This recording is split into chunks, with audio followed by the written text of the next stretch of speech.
for indies and all that. Networking and outreach. Draft a friendly message I can send to old coworkers, letting them know I'm exploring new opportunities, i.e. was just canned because of AI.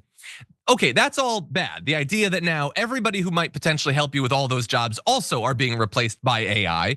Okay, set that aside. The emotional clarity and confidence thing though, I'm struggling with imposter syndrome after being laid off. Can you help me reframe this experience in a way that reminds me what I'm good at? What the hell, man? I'm struggling with imposter syndrome because you've replaced me with an AI imposter, as if I'm the problem and all I need is a pep talk from Skynet to feel better about this, as the industry that I trained for and in some cases have worked in for years or decades is being gobbled up by ChatGPT, and that's supposed to make me feel better about this? I know, look, there's a lot of tone deaf stuff that happens on the internet. I mean, I think that's probably most of what LinkedIn is weird tone deaf stuff, JR, but this is so not what people need. What do you think? This is wild. Just pay attention. Just look at what it is we're looking at and doing. So at some point, obviously this is the beginnings of this model where these things are supposed to take over and your response is supposed to then go rely on that same model that just stole everything from you. So eventually, I mean, again, as we're seeing healthcare being taken away from people, eventually it's, you know what? Now that you've lost your healthcare and your doctor you have no access to them because you can't afford it at all. Ask AI how to, maybe diagnose and treat my health issues. AI says I've got cancer. So maybe I should ask how to treat cancer on my own, because that's the only way I'm gonna find any answers, because this is where we're headed. No help, know where your money's going except to come back and destroy you. And it's for them to then pocket. You know what this weird thing is? This whole AI thing is a technological transfer of what rich folks have always been throughout history, at least in this country, is the way that they've siphoned the energy, the ingenuity, the thought process, the hard labor, even the blue collar work that regular folks do, and pocket it for themselves. So now you're supposed to go to the people who stole your job the same way that rich people then steal your job and use it and thin it out and make sure that you're not necessary for their bottom line anymore. Now it's just a quicker version of it. We need to expedite this process of destroying you while taking everything that you've got, your entire life's blood, from your children to your hard labor to your mindset. It sounds crazy, but that's because it is. Yeah, it's just madness. And it's look, Microsoft lost 9,000 or whatever, cut 9,000. It's all over the place. And the CEOs are telling people it's gonna get worse. They're openly admitting like half of white collar jobs are gonna be gone in a few years. And by the way, I don't think they really can be. I don't think this AI is nearly as capable as these companies want us to think that it is, but it's cheaper. And so they'll run with it. They will fire people. Lives are being ruined already. This is not some hypothetical for the future. And I don't think ChatGPT therapy is the solution that we all need. We need something much bigger than that. But anyway, that's unfortunately all the time we have for today's show. JR, as always, it's a pleasure to have you here. Thank you so much. Good to see you guys. Yes, so tomorrow I'm gonna be solo, but we're gonna get through a lot of news. It should be a lot of fun, really interesting. We have a candidate who's gonna be running in the now open seat after Congressperson Raul Grijalva passed away. Deja Fox is gonna be joining us on the show tomorrow in the aftermath, so definitely check us out there. For now, stay safe out there, stay sane out there. We'll see you soon.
Hi, and welcome to Indisputable with Dr. Rashad Ritchie.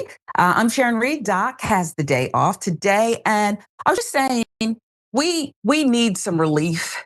It's just a welcome face. We're joining today, a welcome voice, a reasonable voice. Ben Gleib, comedian extraordinaire, is joining us today. And just so that people don't think I'm like teasing or out of pocket, I did with you before the show. I feel like we know each other now. And I can call you Benji if it kind of just comes out like that. I think you said you don't mind. No, I like it very much. Sharoner is what I'm going to be calling you now. I didn't ask your permission for that at all. And you're fine. Thank you. And I do promise you one thing. I will be both a relief and joy or whatever else you said. Reasonable, but you're also, we need a relief. I can't promise we can't take it. There's so much going on in the world today. We don't have to. You go with what you plan to come in with, the fire that the ammunition that you showed up with, okay? And let's just see what happens. And I suggest you just take us through the events of the day. Take us through the news. What do you say to that, Sharon? It's a mirror. I think you're telling me to move on. And so I'm going to do that. That was cute of you because, you could have been nastier about it, but you we're going to begin in Memphis. And I don't think this is going to come as a surprise to at least our audience and many others. Memphis police accused of a cover-up after cop kills a black man. Here's a reminder what you have to see.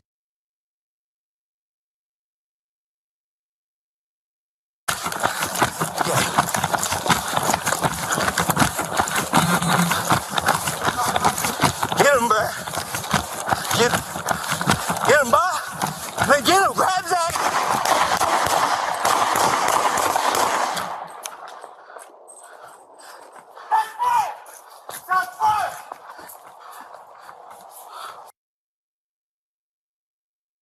All right, so very disturbing, witnessing really a look back at a man's final moment. And now the police are accused of a cover-up. Let's get into it. According to Atlanta Black Star, our friends there, back in late 2022, Memphis cop guns down 20-year-old Jalen McKenzie. And his mother is convinced police planted a gun near his body to support their narrative that her son had shot at the cop first. Memphis police have refused to release all of the evidence in the shooting stemming from a red light infraction. Red light infraction leads to this. That's despite the local district attorney having already cleared the cop of wrongdoing. Familiar. Sounds familiar. Only evidence released to the public is a few minutes of highly redacted body cam footage from two cops, Christopher Jackson and Eric Stephen Cook, latter who arrived at the scene a couple of minutes after the shooting. That sets the scene. Incident took place December 16th, 2022, while Jalen McKenzie was visiting family in Memphis from Atlanta. Body cam footage shows Dorm Jackson spotting a white Infiniti in a parking lot, which they claim was, quote, suspicious. So they began following the car. McKenzie was riding as a passenger in the vehicle when the driver ran a red light in front of cops, sparking a pursuit through several city blocks before the driver of the Infiniti lost control, running over a sidewalk and into a park. Four young black men inside the car then took off running different directions. The cops focused on McKenzie, claiming he was wielding an AR-15 when it does not appear to be an AR-15 in the video because the item is flopping like a tool, or he drops it on the ground and continues running, desperate to escape this. Officer Christopher Jackson continued chasing McKenzie after he dropped that item, but stumbled and fell at one point, enabling Dorm to overtake him to continue the pursuit. As Dorm runs down the block, disappears out of sight, 9 gunshots can be heard, but the DA claims to have heard 10 shots.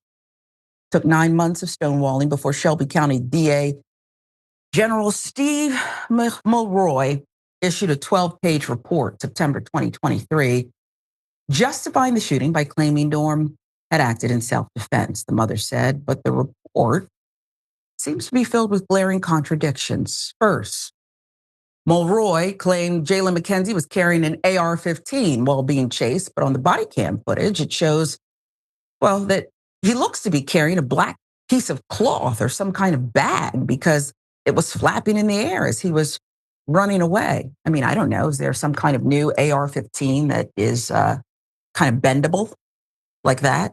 Is this some kind of new? I don't know. I'm not an arms expert. I don't know. Doesn't seem feasible. Second, the DA stated Mackenzie fired at the officer with a .45 caliber, prompting the officer to shoot back, claiming in his report that a total of 10 shots can be heard on the video, including a single shot followed by a succession of 9 shots, insinuating that Mackenzie had fired first. Again, however, only 9 shots in succession can be heard on the body cam footage that was released, which suggests only the cop fired a gun.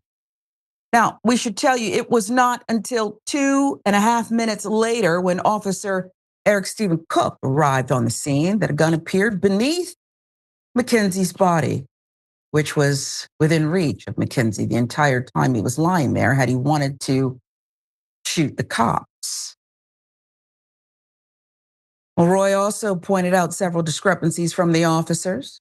Officer Dorm stated that he saw a gun next to Mr. Mackenzie. Officer Jackson said in his statement that he saw a gun next to Mr. Mackenzie. However, in his second statement, Officer Jackson said that he saw a gun and it was in Mr. Mackenzie's right hand. Very specific there.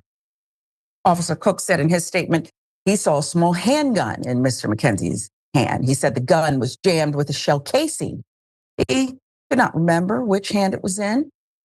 The Jackson BWC shows there was no gun in Mr. Mackenzie's hand when either Officer Jackson or Officer Cook came upon Mr. Mackenzie. Roy also questioned why Dorm had not turned on his body cam, why commanding officers placed both cops in the back of a patrol car for 2 hours after the shooting. They probably wanted to have a conversation. That's me saying that. When police protocol is to separate the cops to keep them from concocting a false narrative. Here you put them together. Okay. Come on. You got to stop this. Well, Roy also asked why the cops even bothered to pursue the car over a red light violation in the first place. Those questions angered the local police union. They're good at getting angry. The Memphis Police Association, whose lawyer fired off an angry letter to Roy informing him that nobody gets to police the police except the police. I have to agree with the police union spokesperson there because it seems in America nobody does get to police the police except the police. It actually does seem like that. They are in charge. It's a police state too often.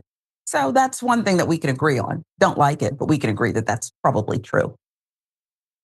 Jalen's mother, Ashley Mackenzie, said, they thought that they could just cover up my baby's murder and get away with it because we're not from Memphis. Even Jalen's personal property has gone missing. They said somebody picked it up from the medical examiner's office, but it was never signed out. Protocol. So they don't know where it is. That personal property would include his phone, which could be potential evidence if the young man had been recording prior to being shot. Doesn't sound too far-fetched. Ashley Mackenzie is scheduled to go to trial before a jury in August, but said she will likely have to ask the judge to postpone the trial since her legal team has been unable to prepare due to the lack of cooperation from the Memphis Police Department. She said the shooting has left her with post-traumatic stress disorder, where she is now visiting 3 different therapists to help her deal with the loss of her son, whom she described as a very spiritual person who loved music and healthy eating. So here we have it, another young Black man shot dead by police. And the story is that this kid, who I didn't hear anything about his background, I didn't hear anything about how he had done this before, was a violent guy. Didn't hear anything about that. But suddenly he's shooting at police and running after a red light infraction because he was a passenger in a suspicious car. Yeah, Memphis. Here we go again, right? Anytime I think about Memphis police, I think about the police chief and the jump out boys, as we call them here in Atlanta, and I think other people know what it means. and Tyree Nichols. This isn't that, but Ben, what do you hear? I mean, it's a tragedy all around. And, the story that you just recounted for us involves a lot of magical thinking. It involves some JFK assassination style jumping guns and morphing guns and flopping guns. It involves a AR-15 that is made of bendable material, then that disappears, and then there's a handgun suddenly. Like this guy just going on a car ride with his friends suddenly has multiple weapons and is able to outrun police with multiple weapons, and then that gun is not there, and then it is there, and then it is in his hand, and then it's under his body. So all of that certainly is shady, and you know, I'm at least thankful that we live in a time where there are body worn cameras and where justice can be hopefully served years after something. Like you don't get away with it just because time has passed. Obviously, it is not a good idea to run from the police. It's not a good idea, especially considering what the police often do. And it's, even if you've done nothing, it's better to comply and deal with the legal consequences of whatever small thing than risk your life with a system that sometimes, you know, too often um, fails people of color disproportionately in a crazy way. So it's a tragedy all around, and let's hope that the real truth is found and justice can be served. Yeah, I tend to agree with you, except I think the older I get and the more I see and the more we do these kinds of stories, I begin to see why young Black men run from police that they don't trust. But what would I do? Yeah. I just think it's sick that, I have a couple of insurance claims that I'm dealing with. Georgia storms, roof, tree limbs, trees down, whatever. Normal stuff. You pay these high premiums and you expect that when the time comes, which they're still coming out ahead, that they'll do right by you. But then they make you just jump through all these hoops and try to prove what's obvious. And that's probably a bad analogy, but that's what I see here. Okay. You don't want to release, you want to selectively release, we'll say, stuff. When a mother or anybody questions police over this red light camera infraction, whatever it was, suddenly you're very angry and defensive every step of the way. Are we a community where, and this is rhetorical, police work for us to serve and protect, right, Ben? Is that what it is? Serve, protect, and serve? I don't understand why. Who wants to kill? That's the premise I would start with. Who wants to say, it's great to hunt and kill, be unsafe? I don't understand why this has to keep happening. And I don't know if I made any sense, but I'll give you the last word. Yeah. I don't understand why it keeps happening either. I think it's obviously a hard job to be a police officer. Nobody Sure. denies that. But the training for de escalation techniques has to be much better. And not everything is a life and death matter. If you can't catch somebody, let them go. Find them another day. You don't need to kill them for it. I think you're exactly right. You're exactly right. And I just don't know why there has to be more slow singing and flower bring over a simple incident. But here we are. They will say, hey, Sharon, you've never been a police officer. You don't get it. We'll continue to follow that case out of Memphis. Very disturbing. Now, there are multiple reports of Trump supporters being detained by ICE. I know what some of you are thinking. Told you so. There you go. Oh, well. I want my vote back, says one Trump voting family after their Canadian mother was detained by ICE. This following the reports of various Trump supporters now being detained. So there you have it. Canadian wife of a MAGA voter, mother of 3 U.S. children, detained by federal authorities during her green card interview. Cynthia Oliveira, age 45, detained by Immigration and Customs Enforcement in Chatsworth, California. That was on June 13th, according to a post on change.org. Newsweek filling in the details here. The U.S. is my country. That's where I met my husband. That's where I went to high school, junior high, elementary. That's where I had my kids. Oliveira told ABC 10 News, San Diego, from a detention center in El Paso, Texas. There, see, happy couple in those times. She and her husband both supported President Donald Trump's plans to conduct mass deportations. Got to clean it up. DHS Assistant Secretary Tricia McLaughlin told Newsweek in part on June 13, 2025, ICE arrested Cynthia Ivana Oliveira, an illegal alien from Canada who was previously deported and chose to ignore our law and again illegally enter the country. The judge issued her a final order of removal in 1999, and she was deported to Canada. Same year, she re-entered the country illegally again. Re-entering the country after being deported is a felony. She will remain in ICE custody pending removal to Canada. So one husband refuses to take Trump flags down after wife detained by ICE. I don't want to be married to you. That's my position, but let's see. Supporter President Donald Trump has refused to take down MAGA flags outside his home even after federal agents arrested his Iranian wife.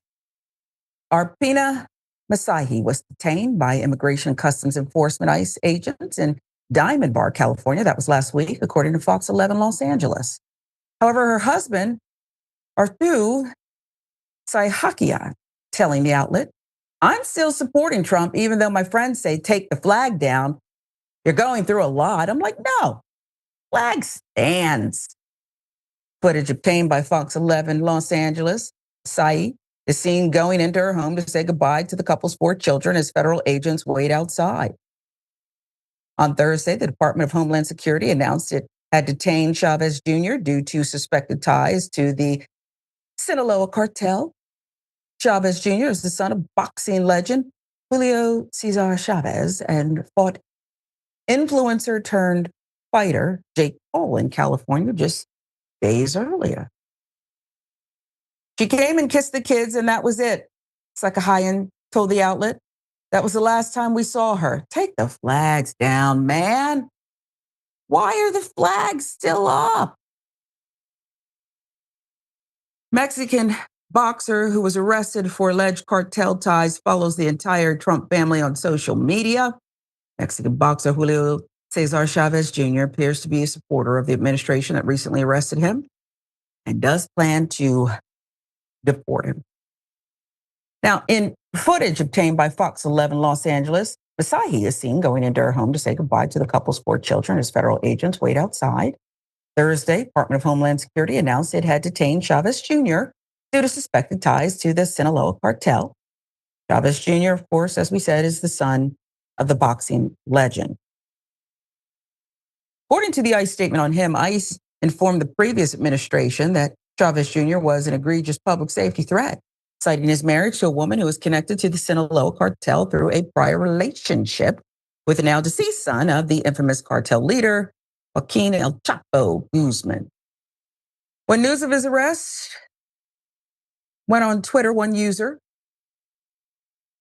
went to his Chavez Jr. Instagram page and noticed he followed multiple accounts that are associated with the Trump administration and family. And so that's really the dilemma, you know. Generally, when I support someone politically, there's no way you can agree with every single thing they do, right? I mean, you just, in my view, I want to accept them wholesale. I want to know that they're got the kind of integrity I'm looking for, right?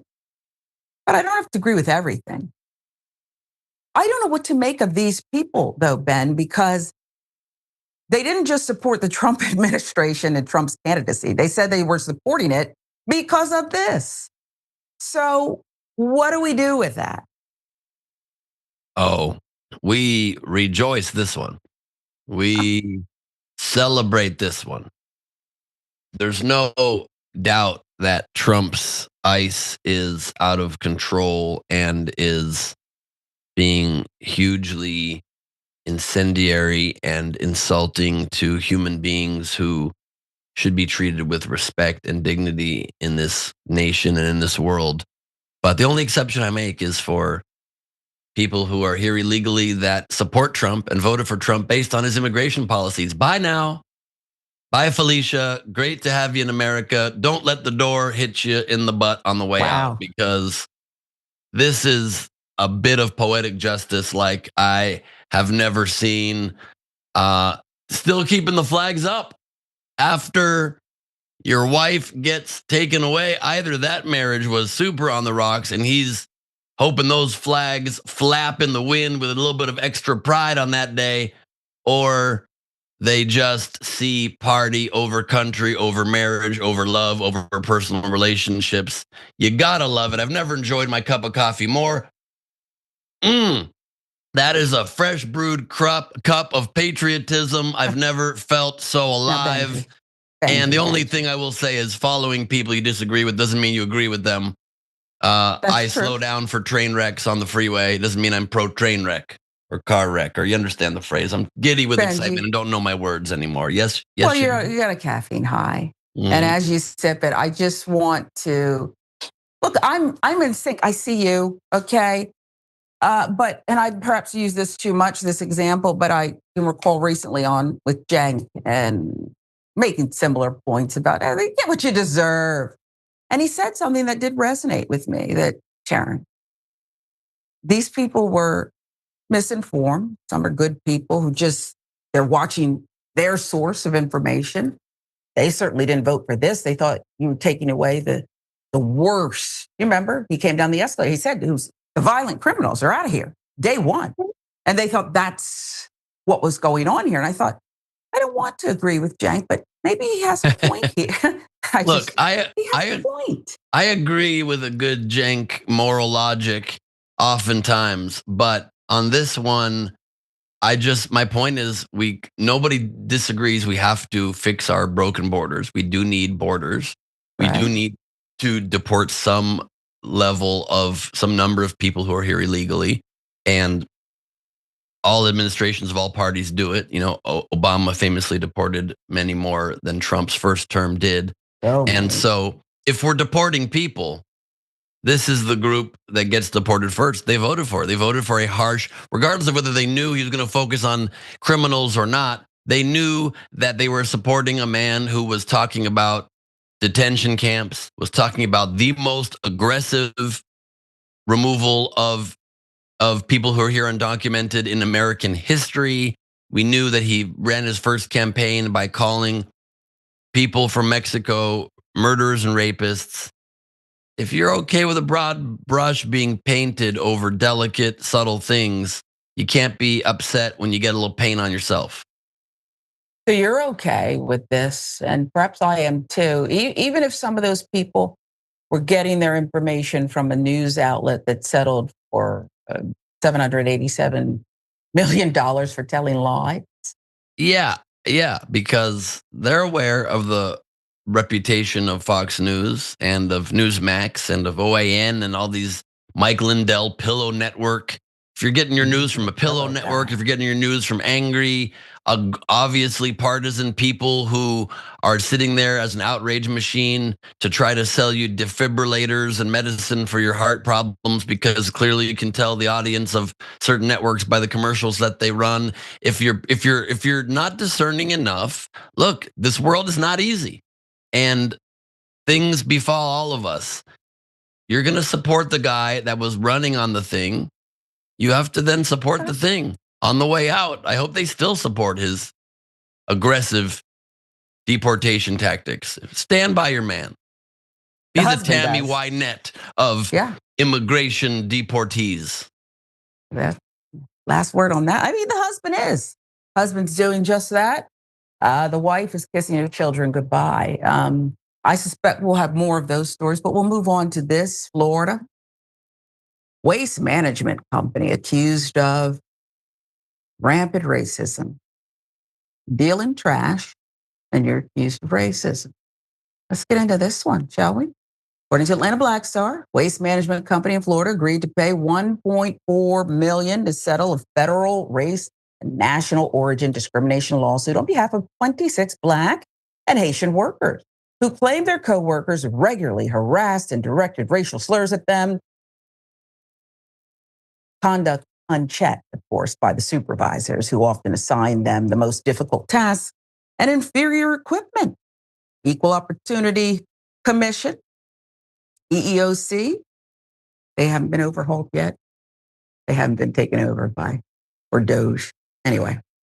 Well, EEOC sued Waste Pro of Florida in U.S. District Court in Jacksonville in September 2023 after receiving a complaint from Fednol Pierre, a Black Haitian welder who worked at the company's Jacksonville location.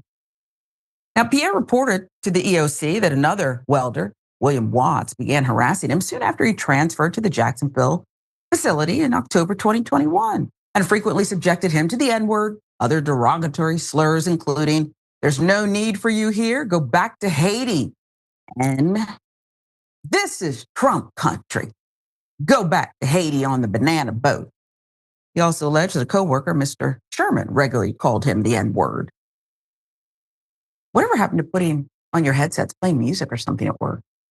Whatever happened to that? I'm sure people argue over what genre. I want this, I want that. No rap, no this, no that. I don't like country. But whatever happened to just do the work, play a little music? You don't even really have to talk that much.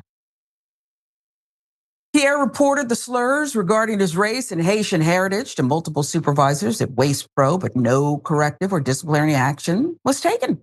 That's despite some of the derogatory comments being overheard by other coworkers and managers, the complaint alleged.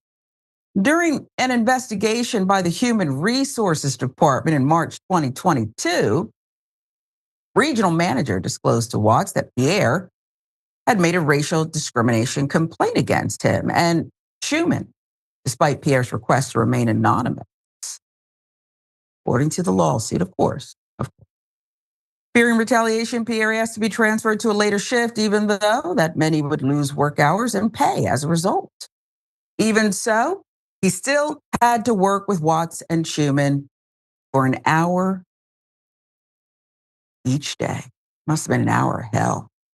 After that, and just before a scheduled anti-harassment training for maintenance staff, Pierre and another Black employee discovered a stuffed monkey holding an American flag in Pierre's work area. He reported it to management, demanded the monkey be immediately removed, but no action was taken for several hours, and the monkey remained in a location where all employees could see it, the complaint said. So, following his discrimination complaints, Watts and Schumann retaliated against Pierre, he claims, by refusing to communicate with him about auto repairs, leaving him with the most difficult welding tasks to complete at night, locking the best welding equipment in their personal lockers so he could not access it. After 2 more weeks went by with no corrective measures stemming from the harassment, Pierre resigned. That was on May 12th, 2022, telling his manager he was quitting because he could no longer work with the men who continued to harass and mistreat him, and because no action had been taken in response to the monkey incident. So managers were aware. They were aware of and condoned the inflammatory language and ongoing racial harassment of Black and Haitian American employees, which was committed openly and at times in their presence. The EEOC argued managers purposefully assigned Black and Haitian workers more difficult repair work, provided them with inferior equipment and tools, and delegated Black drivers to less desirable routes and provided them with inferior vehicles, the lawsuit claimed. Now, some supervisors of drivers made racial comments to workers about their skin color, such as one manager allegedly said, "It's awful dark in here," referring to the presence of his Black subordinates. I mean, they're not even funny. This is not even, these aren't even good jokes. I mean, Ben, you could appreciate that. I mean, this is just stupid stuff. Meanwhile, white employees were often given more leniency in the enforcement of company policies. They were generally treated more favorably, the lawsuit claimed.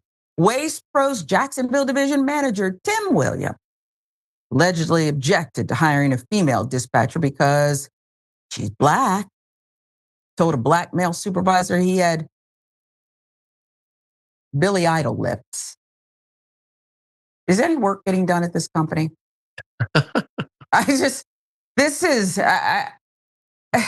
It's like 6th grade boy bullying text thread, a group text thread. And it's stunningly stupid. In its answer filed October 2023, Waste Pro denied most of the allegations of discrimination, retaliation, hostile work environment in the complaint, claiming that it had, quote, exercised reasonable care to prevent and promptly correct any harassing or discriminatory behavior in its workplace. Company also claimed that all employment decisions it made were based on legitimate, non-discriminatory, and reasonable factors not related to race or national origin. So they lied. So they just said, let's just lie. Let's not make it too elaborate, just lie. WastePro noted that it already had an explicit policy against harassment in the workplace, conducted trainings, other remedial measures to prevent harassment, and argued that it had provided employees a reasonable process to complain about alleged harassment. After years of litigation, basic terms of the agreement were hashed out in a settlement hearing October 2024, and jointly proposed amended consent decree agreement was submitted by both parties to the court for review, and the final consent decree requires WastePro to pay $1.4 million in monetary relief to Pierre and the other Black and Haitian American class members employed at the company from February 2021 to December 2023. The amount of compensation each person receives will be based on the severity and duration of the harassing conduct and the alleged emotional harm they suffered, to be determined by the EEOC. Tracy Meehan, WastePro's corporate communications director, said in an emailed statement to wastedive.com that the company has always been committed to fostering a productive and healthy work environment for its employees that is free of harassment and discrimination. Now that's funny. That's about the funniest thing I've read. Has already implemented changes to its manager training program. Don't get caught this time. And its communications to employees about company anti-harassment and anti-discrimination policies. This case stems from events alleged to have occurred in 2022, and while WastePro did not find evidence of intentional wrongdoing, settlement was reached to avoid lengthy litigation, refocus on our commitment to our employees and the people we serve, Meehan said. So more foolishness from the corporate communications director, okay? Here's what I'll say. This doesn't surprise me, Ben, and I'm sure it probably doesn't surprise you. Good, they settled. It's over with after years of this. Not enough money, in my view. And I don't think that companies who either are found liable for this conduct or enter into these consent decrees, settle, should get government contract. Or I think they should be docked, or I think they should be monitored, like all the time until things are cleaned up. Or I think certain officers should be removed from the company if that should be part of it. Because I don't know that this is going to deter adequately. What say you? Well, I think when you've got a racist government, maybe that's the only kind of company that should be getting contracts from the racist government. It's the racist companies. It You seems don't pretty say. aligned. Duh. Yeah. Seems pretty aligned ideologically. Other than the horrible racism in this story, everything else about it is hilarious. It's unfortunate deeply that these people, including Mr. Pierre, had to deal with such harassment. I am astounded by the superiority complex of all these people working in waste. We're going to get back to the waste that we serve and taking out the garbage for everybody else, but we're better than everybody else. And no offense to the waste community. Waste is an important thing to get rid of and to help service us. But like you said, Sharon, are they doing work here? Is this a high school playground? It's is unreal, the amount of juvenile, disgusting, insulting insanity going on at this company. Thankfully, there was a huge settlement that hopefully will make things right by these people that already had a tough job and then had to deal with a more intense work environment. Some of the Waste Pro defenses, which also just a ridiculous name. We're the professionals at Waste. If you want waste, come to the pros. The Waste Pro people said we already had in place a anti-discrimination policy, so therefore there can't be discrimination happening here. That's like saying we had an elevator in place. There's no chance somebody slipped down the stairs. Those are unrelated things, my good man. And so it's I'm happy that this came to a big financial resolution, and hopefully going forward, as reported by the great journalists at wastedive.com, we can no longer waste each other's time by putting people through this. They're doing God's work out there, taking care of the waste. Stay focused on the garbage and keep the trash out of your mouth. That's right. I mean, look how much more waste they could have picked up.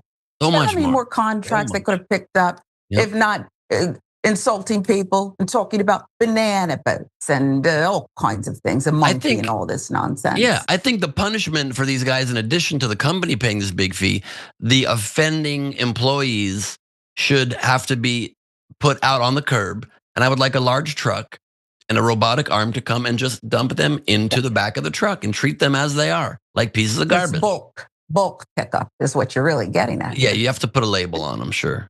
All right. Well, interesting. We'll keep following that. Maybe Waste Pros learned their lesson. I doubt it. This is Indisputable with Dr. Rashad Ritchie.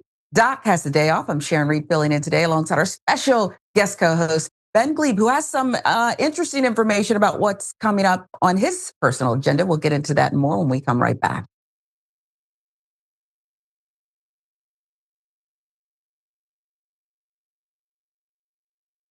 At TYT, our mission is to boldly pursue truth, challenge the establishment, and drive positive change. At a time when corporate capture of our media, our government, and our politics is nearly absolute, everyday working people need a champion to fight for them and to push back against the powerful interests that threaten our democracy itself. At TYT, we're proudly progressive and call out corruption and duplicity wherever we see it, from Republicans, Democrats, or anyone else. And unlike mainstream news media outlets, we're not beholden to corporate advertisers, to defense contractors, to Wall Street, or to big pharma. We only have to answer to our audience, and for nearly 2 decades, we've accomplished that by delivering honest, timely, and insightful perspectives on the day's news without fear or favor or concern for whose toes we might step on or which powerful elites we might offend. And while we're super serious about the news, we also manage to do it in a way that is fun and lighthearted. We can do this together and serve our audience, and yes, have fun doing it.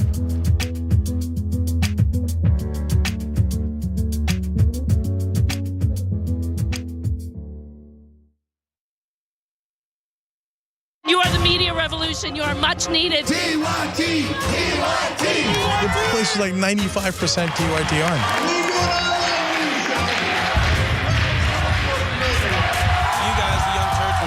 Favorite channel, we're getting that message out. Tank and the Young Turks do an extraordinarily good job. No matter what mainstream media says, you have to listen to the Young Turks. The people who support us on the internet, that's what gives us strength. That's what allows anyone who was in there who was undecided to think one side seems to be winning. They seem to have a bigger army. There might be a reason for that. So thank you guys.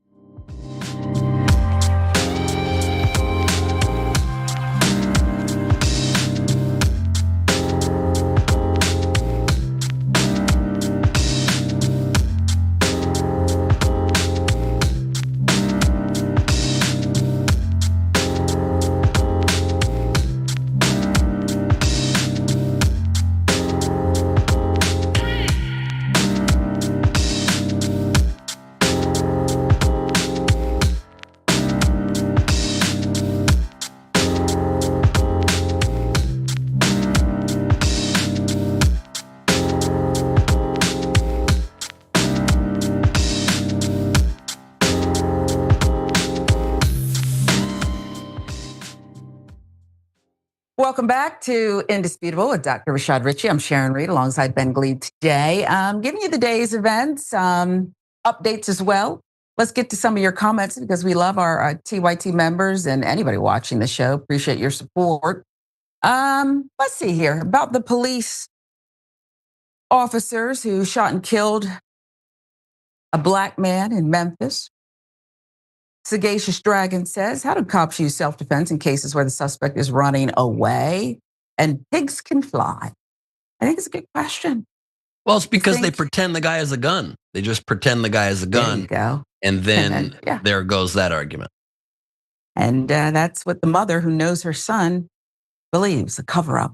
And that's something we're not going to let go. We'll keep following it. Michael Martin has this to say, YouTube. He stopped running immediately. Yeah.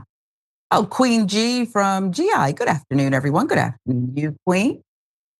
David Morris, U.S. police don't receive enough governmental pressure. UK police catch a lot of heat over their misconduct.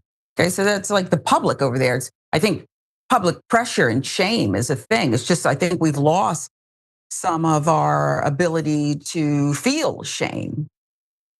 Anomaly Me says, good afternoon, all. I pray that everyone had a fantastic weekend. More importantly, I pray for a Karen double dose. You know, I would pitch to the great team here and Dr. Ritchie that every day there should be a Karen double dose because every day they're multiplied in the real world. They're everywhere. Okay. I even had a Karen ring my doorbell recently. They're coming to your home is what I'm saying. They're actually, what are you doing? I'm like, Karen, please. Okay. I'm minding my own business. And she's abrasive. And I usually let it go, but caught me on the wrong night. And I probably said, well, excuse me, or, whatever. I clap back a little bit, but you can't give them too much energy. But like I said, I too enjoy a good double dose because I think it's, if we are a mirror and we show you the world in our communities, then I show you the Karen, more of them. Like this one. I wish a Karen would. You want to call the police on them for having a barbecue on a Sunday. I feel free! Back off! I'm going to tell them there's an African-American man threatening my life. As you're going viral, once that does happen. I'm proud. Okay. My name is Stanley Thomas. Stanley Thomas says the N-word and he's 20% black. Yes, 20% black. All right, well, you got it. We are Marxists. I'll send it to you. Want me to airdrop it to you? No, I can airdrop it to you. It's good. That way you post it with your fellow Indian friends and tell them how you say the N-word all the time and you're 20% black. I say all the time. Yes, I'm sure you do. You just said it again. Thank you. I do. I'm glad we're all I on want the that same to be page. on. Yes, put it on, please. I will. I said it. I'm glad you did. Do you want me to put the hard R too? Go for it. You got it. All right. No problem. All right. Thank you. I have often wondered what it is about this word that is such a delight. It's a treat to say. People fighting to say it. Why are you fighting so hard to say this word? With an A, hard R, whatever. Indian American man caught on video casually tossing around the N-word at a Dallas, Texas restaurant. Internet erupted in outrage and confusion. The man was sitting at the bar at Moxie's in Dallas, uptown neighborhood, apparently throwing around the N-word several times before the woman began filming. When she questioned him on camera, he doubled down on the slur, justifying his actions by saying, he's 20% black.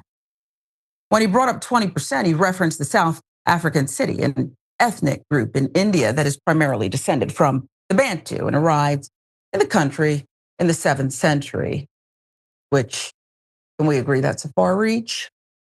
So here are the reactions online we can share. On behalf of Indians worldwide, we do not claim him and we don't and should never say that word, read one comment with 2,300 likes. Once again, freedom of speech does not mean freedom of consequences, noted a wise commenter. Many have pointed out that they always do it to women or kids, never the black man. And the reason, say commenters, is obvious, because racists and white supremacists are cowards. This guy obviously feels entitled, and I guess he can say what he wants, but I agree with the commenter that it's not without consequences, public rebuke, if you will. What say you, Ben? I feel like me commenting on this story is a trap. And I teed it up real nice for you. Yeah, appreciate this. Thank you so much. Here's the comments from White Guy about Part black Indian man using the N-word. And my career's over. It's been a great 20 years, everybody. Thank you so much for allowing me this time in the public eye. It's been real. I'm going to retire now and go try to get a job at Waste Pro. Give you some stuff, material for your next show. Yeah, thank you. Look, this guy doesn't seem like a nice guy. I don't agree with what he says. And that's thank you for asking. I feel you. I sense a touch of reluctance to go beyond that. No, whatever your opinion is on this one, I double it. And I love that. I once had a relationship with this actor who, a white guy, okay? He said things about certain racial incidents that were in the headlines. And one time he said something that didn't sit right with me. And I had to light him up real good. And normally people are entitled to their opinions. And from that point forward, this guy really loved me. I ended up having to dump him. He said, whenever a race question would come up, he'd say, what she says, right? He didn't even get into it. And that's the way we had to leave it. That's how we had to leave it, because he didn't even have a baseline for common sense when commenting about issues of race with a woman that he was interested in who happened to be of a different hue. Also, just generally speaking, if I dare give you or any of our viewers any advice here, as a white actor myself, don't date us. That's just a general mistake. Okay. Well, he had some issues. He did. A lovely guy, but he was there was a lot of trauma there, and I you don't know how hard it is to grow up as a white man in this country. It is I believe you. It was hard for him. He grew up on a farm. Grew up on a farm. But I tried to understand as much as I could. But the weekly drug test, that could have been my first clue. But I said, you know what? People trying to. It was the ankle bracelet. There was something like that, and I tried to overlook it and say, the law and whatever. Anyway, why are you always wearing baggy pants on account of the ankle bracelet, Sharon? That's why. This is true. That's right. But like I said, overall, a decent person. We'll move on. And unfortunately, we have to go to Texas, where it seems to keep getting worse. More and more casualties are being announced here, folks, after the floods. 82 dead, many missing during the fallout, and trying to figure out what went wrong here, not Mother Nature, but with the warnings, if you will. Horrific flash flood swept through central Texas and has left at least 82 dead, including children. And like I said, the count keeps going up. They don't know everybody who's missing. They haven't found everyone. They haven't identified everyone. These are just some of the people they know about. 27 young girls still missing as rescuers are searching. Want to play you this.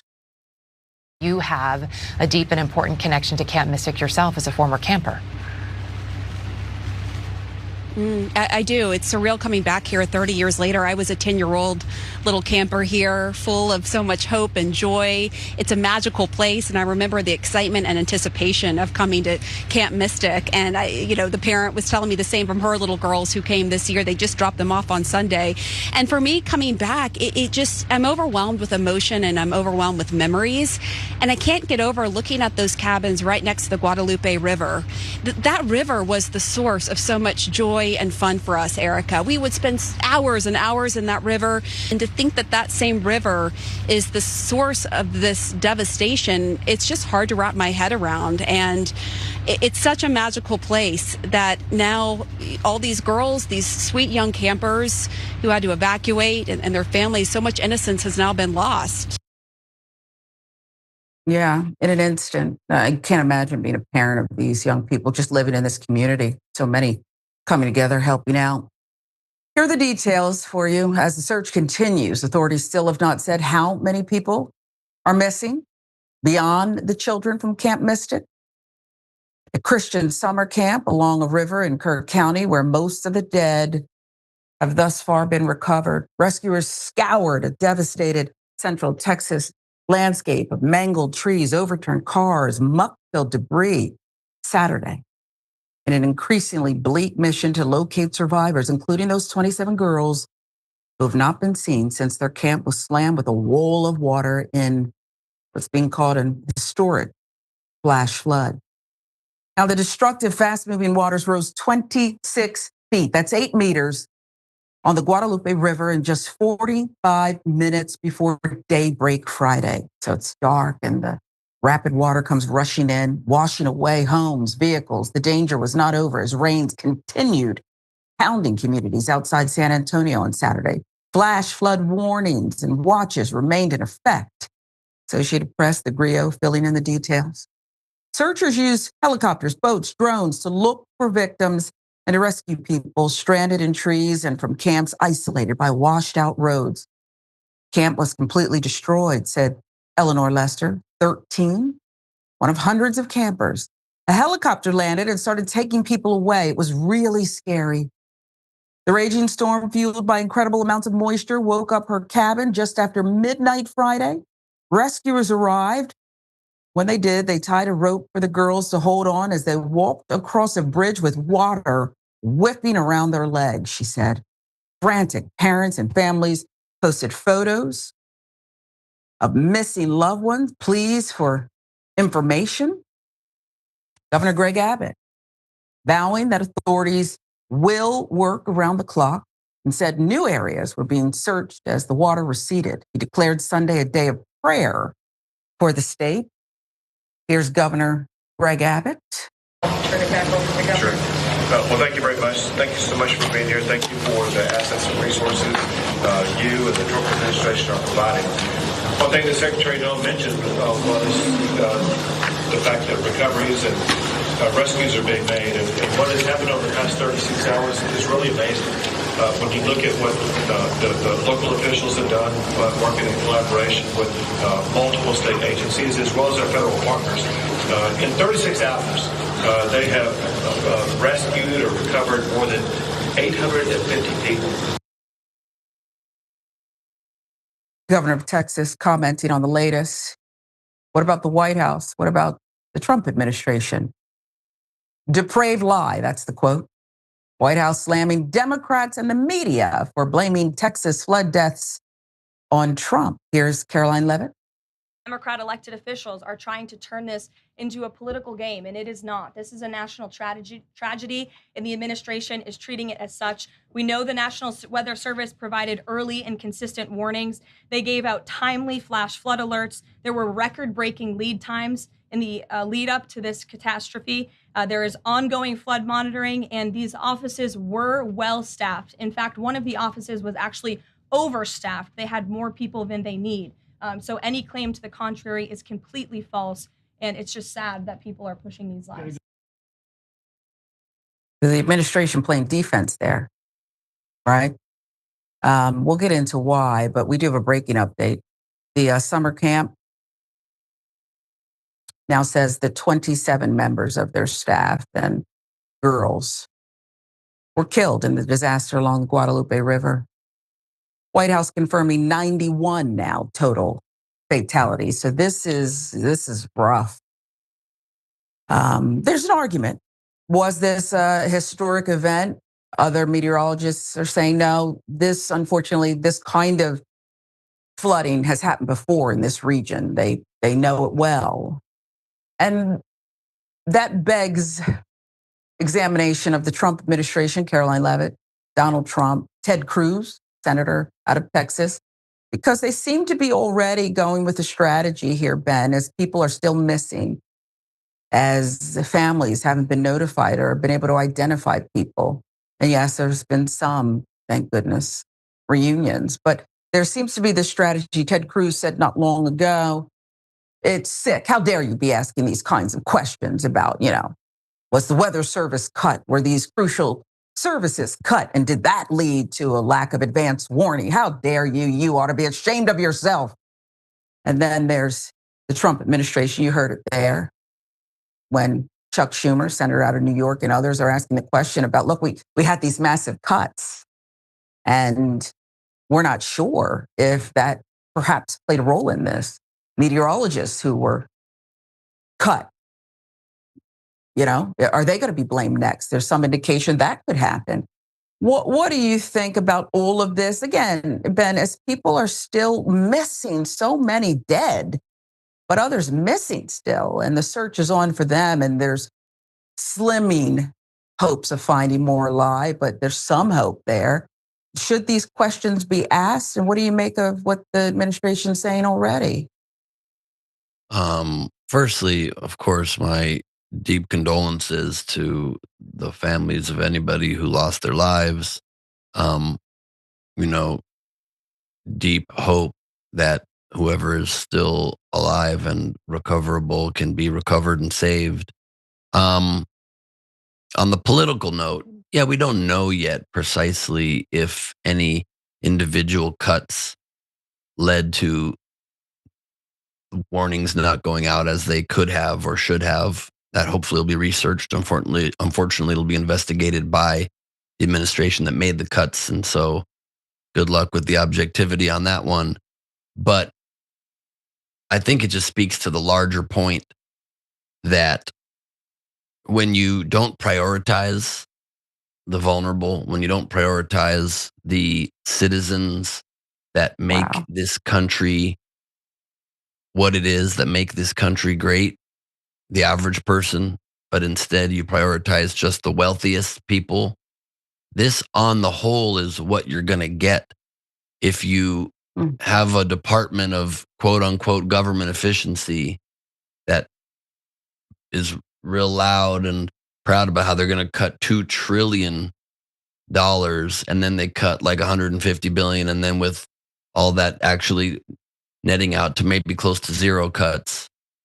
But even if you give them 150 and then you come out 2 months later with a budget that increases our deficit by trillions of dollars, our debt by trillions of dollars rather, and increases our deficit greatly, there's no argument other than it proves you're full of garbage. It proves you're full of crap. You don't actually care one bit about the budget, the deficit, or the debt. You just care about giving tax breaks to the richest among us at the cost, literally, of lives, at the cost of Medicaid, at the cost of the benefits, the SNAP benefits that the most vulnerable in this country need, at the cost of FAA employees, at the cost of the National Oceanic and Aviation Administration. I might have gotten that acronym wrong. I'm sorry. It's a very intense story, but at the cost of these people who are there to be safeguards and watchdogs and to help the nation. We have a big country and a government. The thing the government should do is spend money to protect all of us and especially help the most vulnerable. And when that becomes the official policy to undo that at all costs just to save a few crumbs to hand to the richest among us who don't need it, well, congrats. I hope those tax cuts feel really good as people cling to their lives. That's so well said. And if you are soulless and you can only see dollars and cents, perhaps you'll realize too that it's not so easy. Oh, just cut this. FEMA, who needs FEMA? And then to have to go double back, as Donald Trump administration has declared an emergency in Texas, a red state. You have to double back and rebuild and help people repair their lives even. I suspect it costs a lot more if you're soulless and the money's the only thing on your mind. Go ahead.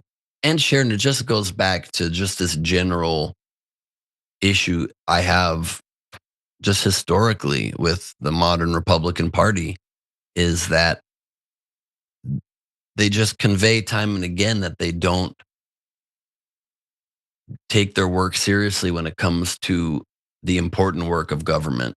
And they only are there for this very narrow end to shrink government and to make more money for the richest among us, because it just brings right to my brain the memory of George W. Bush going down to New Orleans after Katrina, and not after, during, in the midst of the greatest disaster, botched response ever, and saying about the FEMA administrator, Michael Brown, Brownie's doing a heck of a job. You're doing a heck of a job. A heck of a job. While it was one of the great failures. And so an ongoing one, right? Because as the levees broke, I mean, this was like absolutely ongoing. Whoa, I thought the worst was over. Yeah, that picture of him looking out the window at Air Force One or a chopper, wherever he was flying above it. I think you're right. And that really brings us to this. We're going to take a break, but before we do, I love your comedy and your commentary, but you are doing something that it is necessary. These debates that you're tell the audience a little bit more about what's going on and how they can see it.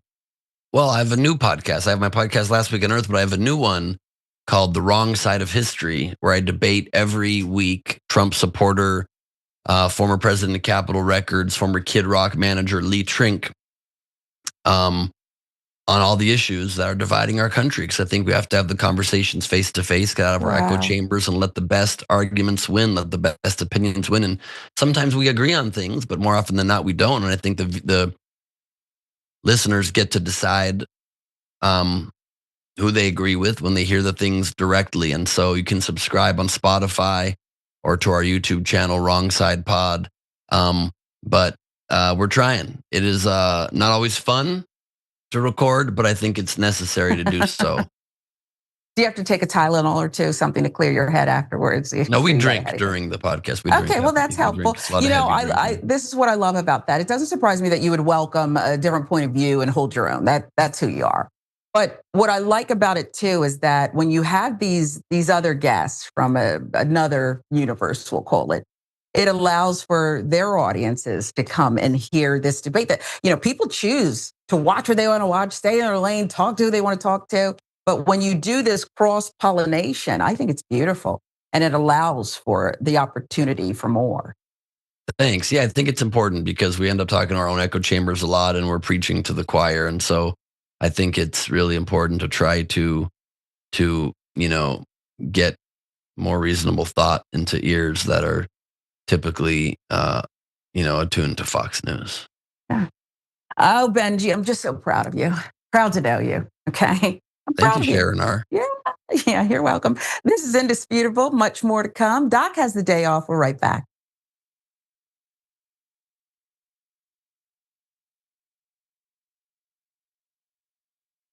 What contributions to the progressive cause are you most proud of? I don't have super high aspirations for a singular role that I can play in the movement or anything. I try to present myself as what I think that I am, which is a progressive man who is driven by I think, well-interrogated and well-organized system of values that I try to stay consistent on, and I demonstrate that that's the sort of life that a person can lead and be successful and be happy and all of that. And that should not need to be done, but there are so many people on the right that are trying to push men in the opposite direction that I want to be able to do that. Along the way, if I can get people to care about some topics that they wouldn't necessarily care about, or that for some men they might think that's not a topic that they should be focused on, that's definitely something that I relish doing. And along the way, we've been able to introduce people to a lot of candidates. That's been a big part of what we've done. Not all of them necessarily got in office. Probably most of them did not. And a lot of them, you might not even remember their names. But it was great to be able to provide people the platform where they had the chance of, making a difference. Obviously, AOC and all that. But there's been a lot of great people along the way.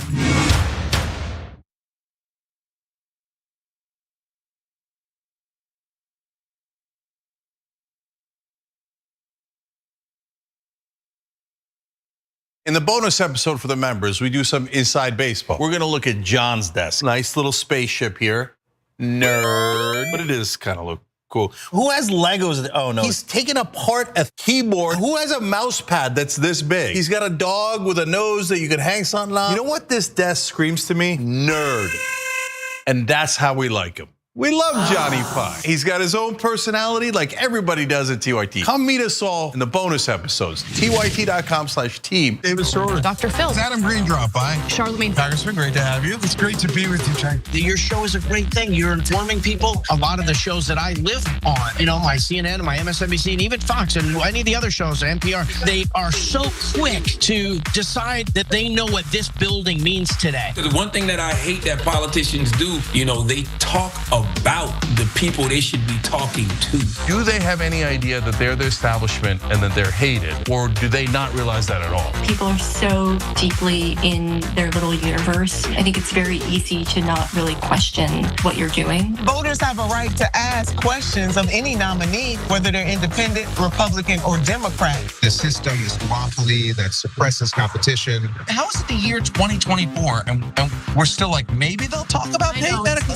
Like how is that like at one level it's like, look at what we're talking about now. You're like, it's 2024. And that's always been the critique, that your critique of us is, well, you guys give good speeches, you put out good tweets, but you're not wielding actual power. Now we're starting to. Yes. Congratulations on all your success. You guys are everywhere. It's about a country and a principle, and that's what you and I both work to achieve. And I'm so glad that at least half the battle has now been won. If you want to go really hear what's going on honestly, you should tune into the Young Turks. Thanks for doing such a great job. Please keep it up. Hang tough. Yeah. That makes me so happy. Oh, I like making you happy.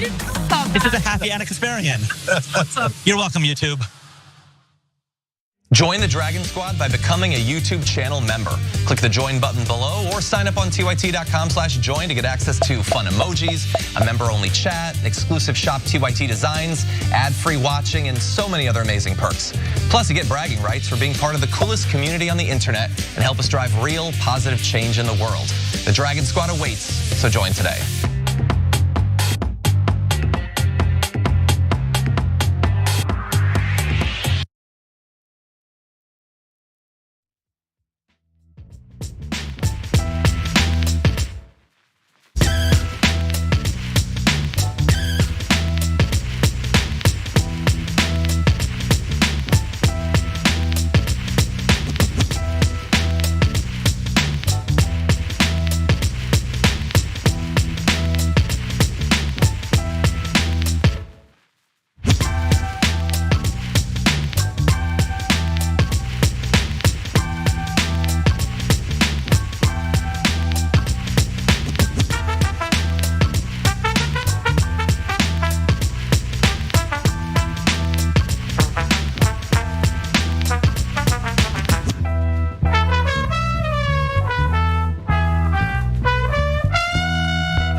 Welcome back to Indisputable with Dr. Rashad Ritchie. I'm Sharon Reed. Ben Gleib is here, and he's just announced yet another podcast. Did you already do the debate with Kid Rock's associate manager? You know, he's my co-host. We do it together every episode. So it's the two of us going head to head every time because I want the same consistent this is logic and arguments. Yeah, it's Lee Trink and we do it every week. We're already on like our 6th episode or something coming up next week. Okay, so we got to check it out. We can catch up and check out the other episodes too. Yep. Okay. So very good, Ben. Now let's get to some of your comments too. YouTube, we appreciate you all. V Brown says Kamala Harris doesn't sound too bad now, huh? What? Is that rhetorical or? Let's see. Betamon 24, fam, I had a Karen experience today at work. Oh, I wish you would tell us more. Try to send in a follow-up comment there. I'd love to know what happened. There's a lot of Karens who sneak up on you at work, and it's funny because you can't escape them. You know where you're working. They even during the height of COVID were remotely doing their Karenicity. Let's see here. Karen Dittmar. My name is Karen, all caps, and may I suggest we change this saying to a Donald? I don't blame you. I had a great executive producer. Her name was Karen, and I loved her. She was just lovely and sane and diverse and just everything I loved about her. So I always said, boy, it must suck to have a name Karen, right? I hate any racism and fully believe in equality and for the good and decent Karens out there. We'll take it under consideration, Karen Dittmar, but it might be easier for you to change your name. I'd hate for you to have to go through that. But this thing has picked up steam and we can't, there's t-shirts and there's all this other stuff. And I don't know if it would catch on, but we'll take it under consideration. David Ryan says we have an historic weather event every year now, but let's cut FEMA and drill, baby, drill. Yep, I get it. What did I serve for says, has been said on this show before, when Black people are put in high positions, we bring everyone to the table, everyone is eating. Okay. All right, we have to get to this one, and it turns my stomach just looking at the picture of this guy. You'll see him. Child predator takes a plea and avoids the sex offender registry. Ugh.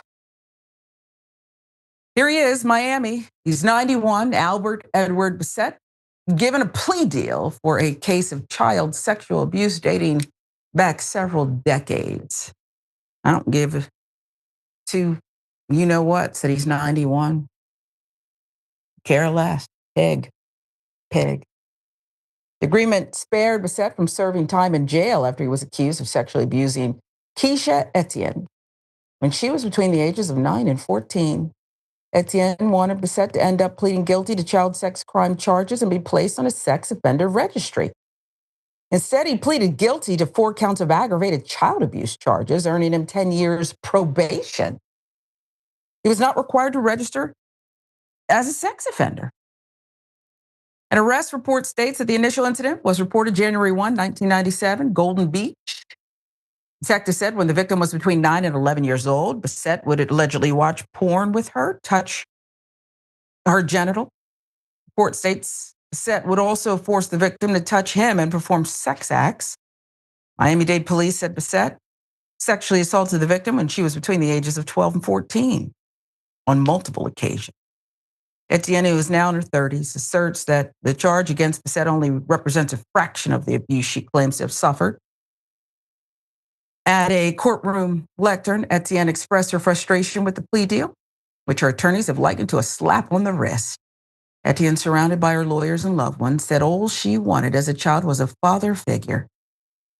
Despite empathizing with Etienne's tearful plea, Judge Millian said he felt compelled to accept the deal, adding that maybe this is the best society can do. Oh, BS. That's the problem. If this is the best society can do, that's the problem. The best society should do is to stand with children who have been abused by monsters. Let's give you the response to the victim's allegations about the state attorney's office failing her. Spokesperson sent NBC6 a document that stated the victim and defendant had an ongoing emotional and financial relationship. Oh my God, I'm sick and I might hurl. I might actually throw up. Are you about to blame the victim here?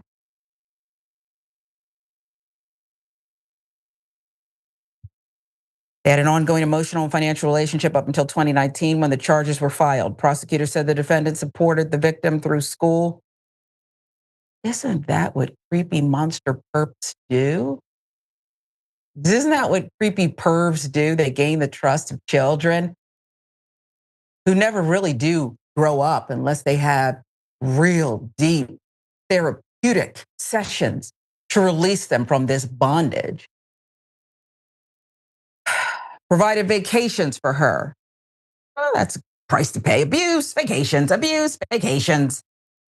State attorneys also state Bissett's attorneys requested the deal to avoid a sexual offender registration because the 90-year-old would have the unintended consequence of moving from his residence. Oh, so sorry, Pops. So sorry you'd have to move and you're 91. Kind of puts you out. You're a little helpless, like a child. The reason this is important is because of the defendant's advanced age. The reason this is important is because of her young age at the time, when he did it over and over again. Jesus. Advanced age, his poor physical health, his wife's poor physical health, the state attorney memo stated. So blame the victim, who was a child when this monster forced his way into her life, took a vulnerable child who just wanted a father figure, gave her some money, and oh yeah, took away her innocence. These people disgust me, and I don't know where the voice of reason is. I tend to think we know why rape went and still goes. Sexual assault went and still goes unreported, unresolved, unprosecuted so much. And it's because certain people in charge, and I'll say it, mostly of a different gender, but not always, don't seem to get it. Here, don't seem to get it. It's not about a child. And I don't care that she's in her 30s now. We're talking about a child who was violated for years. This is not an equal relationship. Vacation, school, vacation, school. What the hell is going on down in South Florida? You tell me what you see, Ben. Maybe you don't agree. I'm just sickened by this. I totally agree. Disgusting behavior. A tragedy, really, to do something like that to a child, to anybody, but to a child especially. And the only comment I can add is it's just an insane circumstance we have in this world when the people in power, as it suits their biases or whatever it might be, pretend as though they're not in power whenever it suits them. Oh, there's nothing I can do. Perhaps this is the best the justice system can do, says the judge. You literally are the justice system. You literally could say, I don't care how old and fragile your health is. Guess what? You're going to be shamed in the last chapter of your life because you don't get to get away with this. That's something you could have done and should have done. Not even a statement. The statement was, I guess this is the best society can do. Screw you. I'm sorry. It's sick. Yeah, we went through a period and there's these cases that shape the future. They went on for too long where young women are starting to get their records cleared, many in New York State. They were charged as prostitutes, ages 13, 14, 15. So you see where we're going with this? What's the age of consent? And then finally, like not that long ago, people got it and said they were victims, not criminals. And I just find the statements released here, the lack of caring for this victim. You know, did they really talk to her and see what would make her feel good? So what, he has to register? Like, really? Get out of here, that he should be just a little inconvenience. Yeah. If you commit crimes and you become an old man, you get to not be punished for them properly in old age. The Nuremberg trials. Well, the former Nazis are very old now, so thank you. Let's give them a slap on the wrist. Guess what? You got to pay for crimes against humanity and doing horrific things. You got to pay, and I'm sorry. Sorry, I'm not sorry. Okay? You should have paid then, and then maybe when you're older, you can start to redeem yourself. Nazis, molesters. I'm not sorry for you. You made choices. We'll move on to this one. Elon Musk. He's not going away, folks. This is his country, and he wants to control it. Now, a new political party called the America Party. After his feud and fallout with President Trump, Elon Musk is looking to form his own political party. That's right, disruptor in chief. Fresh from his banishment from both the Democratic and Republican Party, Elon Musk is looking to form a new political party, the America Party. And he outlines it on X. By a factor of 2 to 1, you want a new political party and you shall have it, he says. Okay. When it comes to bankrupting our country with waste, grift, we live in a one-party system, not a democracy, Musk said Saturday on X. Social media company, of course, he controls, he owns it. Today, the America Party is formed to give you back your freedom. Gotta look into it before I believe that. Formation of a new political parties, we should tell you. Not uncommon, but they typically struggle to pull any significant support away from the Republican and Democratic parties. But Musk, remember, is the world's richest man. He spent at least $250 billion supporting Trump 2024 election. Could impact the 2026 elections, determining control of Congress if he's willing to spend significant amounts of money. Says he is. Musk on Sunday spent the morning on X taking feedback from users about the party, indicated he'd use the party to get involved in the 2026 midterm elections. Last month, he threatened to try to oust every member of Congress that voted for Trump's bill. Musk had called the tax breaks and spending cuts package a, quote, disgusting abomination, warning it would increase the federal deficit, among other critiques. Now, Musk's political focus was once centered around begging the Obama administration for government contracts. And since then, he's moved from left-wing ideas such as electric cars to eugenics and the idea of white genocide in South Africa.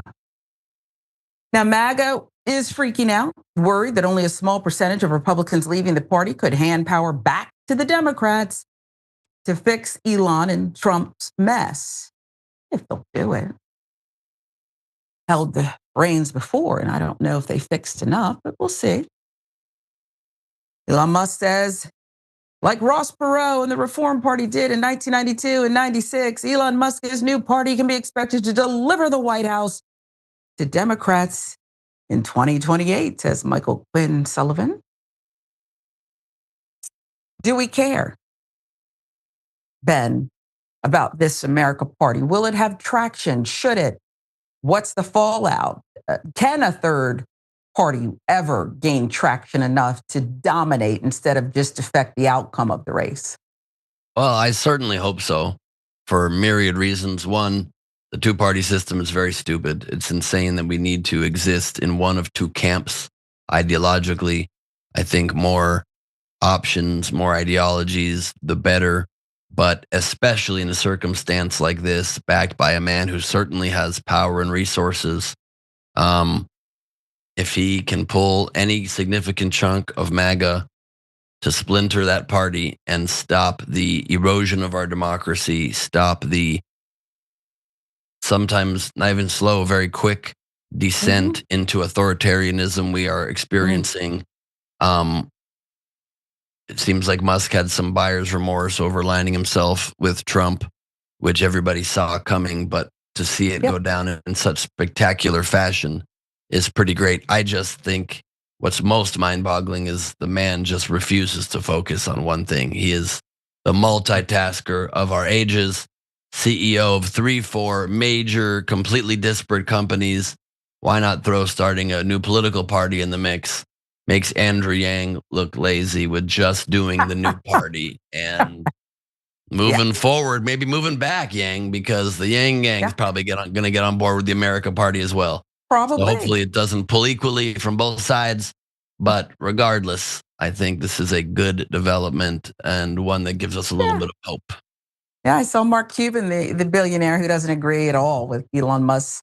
He liked it in whatever version that comes on X and said, look, I'm working with some people that can get you on the ballot in all 50 states. So we'll see. We'll keep following it. Cuban also polls at the very top of Democrats that people want to run for the Democratic nomination in 28. So that would be interesting. When asked for comment about this new party, I'm assuming Musk responded by saying, yes, what we're going to do, we're going to start a brand new party. And I just woke up 2 hours ago. I've taken 2 hours of sleep. I sleep like a vampire hanging upside down while I get blood transfusions. Yes. So it's a beautiful. If I wasn't looking at your face, that would have creeped me out. That sounded just like him. That was just like him. Oh, God. It's just, actually, I'm like itchy all of a sudden. Humor's back. That's right. That's right. That's why we love you. Another reason. Majorie Taylor Greene, we got to talk about her. She's introducing Ben Weather Modification Bill. Ooh, juicy. What's Marge up to? Well, we'll tell you. She has plans to introduce Weather Modification Bill. She posted the following to Twitter, X, over the weekend. I am introducing a bill that prohibits the injection, release, or dispersion of chemicals or substances into the atmosphere for the express purpose of altering weather, temperature, climate, or sunlight intensity. It will be a felony offense. Ooh, she means business, folks. MTG is not playing around. Text makes it illegal for individuals to practice geoengineering and weather modification by imposing a $100,000 fine and a 5-year prison sentence. The Hill with the reporting here. Now, the punishment would apply to cloud seeding, which is an 80-year-old technology that adds tiny particles, usually silver iodide crystals, to clouds to trigger rain or snow, as defined by the Government Accountability Office. Some states have practiced the measure, but it's rarely been undertaken by federal jurisdictions. We must end the dangerous and deadly practice of weather modification and geoengineering, Greene said of the forthcoming bill. However, lawmakers in the Sunshine State said cloud seeding is a safe practice, has been undermined by conspiracy theories about weather alteration, as contrails, condensation trails left in the air by planes are sometimes confused as chemtrails. They are kind of two different things, and I think people have got them mixed up because they think that they've heard that this chemtrail conspiracy theory is about geoengineering and weather modification. Mick West, a science writer and fellow for the Committee of Skeptical Inquiry, told 12 News that they have a lot of work these days. Then they discover that there's this thing called cloud seeding, which actually is weather modification, and then they kind of put 2 and 2 together and make 17. Greene made headlines last year when she suggested Democrats were able to, quote, control the weather in the aftermath of Hurricane Helene, prompting then President Biden to condemn what he called irresponsible and beyond ridiculous falsehoods. Now, Representative Jared Moskowitz, Democrat out of Florida, mocked Greene's bill in a post online. I'm introducing a bill that prohibits the injection, release, or dispersion of stupidity into Congress, he wrote in a Saturday post. Is that helpful? I don't know if it is. It is a little bit funny. A little bit. I mean, you're the comedian here, Ben. What do we do with Majorie Taylor Greene's bill? I believe she believes it. And perhaps there are parts of it that are debatable and other parts that are conflated. What say you? I believe she believes Santa Claus is real and is the one who did 9/11. I mean, a lot of people don't know where Santa Claus was on 9/11, and it's hard to explain. But I do remember seeing some reindeer go into those towers from certain angles. So it's hard to know. I would like to introduce a bill to prohibit the release and injection of chemicals into what's left of her tiny little brain. I think that the only saving grace we have here, and it is a strong one, much like all bills introduced or co-sponsored by Majorie Taylor Greene, it will go nowhere and do nothing. And so that's the silver lining injected into the clouds above our heads. So you think it kind of keeps her occupied, is what you're saying, and that makes her less damaging or less audible to other people who are engaged in serious thought. Yeah, the more that she's focused on weather modification, looking up, doing rain dances in her backyard and praying that nobody creates tornadoes to specifically target her house, the better off we all are. I'd like her to be as busy as possible with fantastical theories. So will this make the podcast then where you will, I don't know, debate? Is there something there that can fulfill the time slot? No, there is not. Okay. Well, and I wasn't trying to, do the rundown for you, but I was just curious. No, I appreciate it. There's we only do it once a week, and we try to focus on the issues that, well, we did talk about Trump's new perfumes last week, though, but he is the president and not whatever Majorie Taylor Greene is, conspiracy theorist in charge of Congress. Well, I just love you, and we look forward to the podcast. I'm going to catch up on some episodes and look for all the new ones once a week. It's like I said, this cross-pollination between different minds who allow for free thought and discussion and debate, which I love debate. So tell people how they can find you. You can find me, much like Waldo, wearing a striped shirt and a pair of glasses in a big crowd, or on the internet at Ben Gleib on Instagram, my platform of choice, or on X, where I log in once a month and respond to a lot of hatred. Well, at least you're a scheduled kind of guy, and that's important too. We appreciate you always, Ben. And thank you to you all for watching, supporting, weighing in. Love reading your comments. And thank you, Doc, for allowing us to fill the air and take over the show, at least for today. We hope you'll join us again.